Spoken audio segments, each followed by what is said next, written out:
السلام علیکم ورحمۃ اللہ حنزلہ احمد۔ سوشل میڈیا پہ ڈیبیٹ چل رہی ہے اس وقت کہ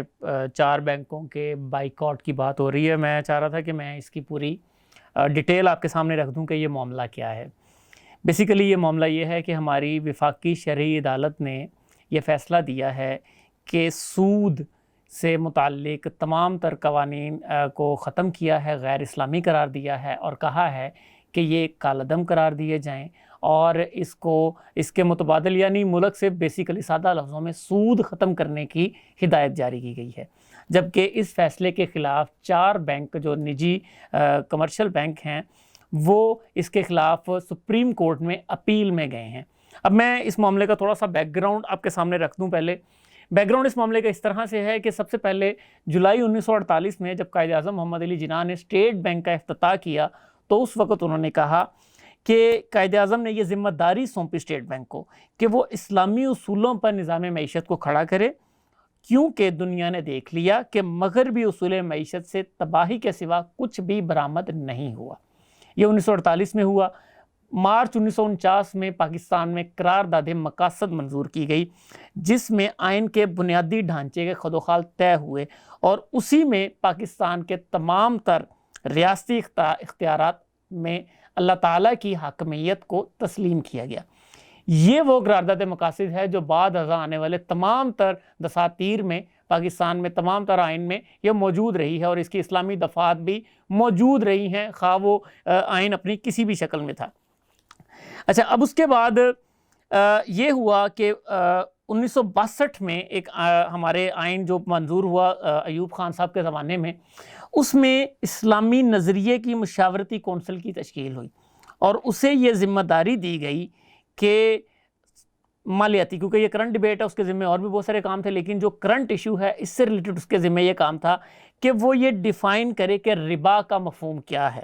اور سود جو ہمارے ہاں جس کو سود کہا جاتا ہے، کیا یہ وہی ربا ہے جو اللہ نے اور اللہ کے رسول نے جس کو ربا جس سے حرام قرار دیا ہے اور جس کے بارے میں وعید آئی ہے۔ یہ 1962 میں ہوا۔ اب یہ معاملہ چلتا آیا،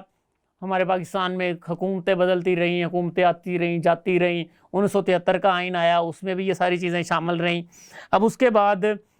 پھر 1979 میں جو اس میں میجر ایک یعنی اس میں ہوا یہ کہ ہر ہائی کورٹ میں ایک شریعت کورٹ بینچ قائم ہو گئی جس کے ذمہ کام تھا کہ کوئی بھی قانون اگر ایسا بنتا ہے جو قانون ہمارے اس سے متصادم ہے قرآن و حدیث سے، اللہ تعالیٰ کے احکامات سے، تو وہ اس کو کالعدم قرار دے سکتے ہیں۔ اچھا، اب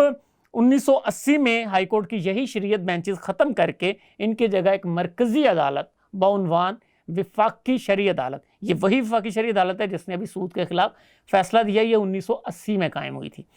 اب اسے یہ اختیار دیا گیا کہ وہ قانون کی اسلام کی حیثیت سے ان کو جانچے اور پرکھے اور اگر کوئی قانون اسلام سے متصادم ہو تو اس کو کالعدم قرار دے دے۔ اب ہوا کیا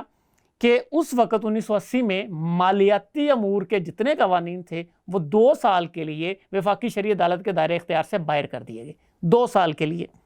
بعد ازاں اس میں 3 سال کی مدت کا اضافہ ہوا اور پھر 1985 میں اس میں 5 سال کی مدت کا مزید اضافہ ہو، یعنی ٹوٹل 10 سال تک وفاقی شرعی عدالت اپنے قیام کے 10 سال تک مالیاتی جتنے امور تھے ان پر بحث کرنے کی اس کی حیثیت نہیں تھی۔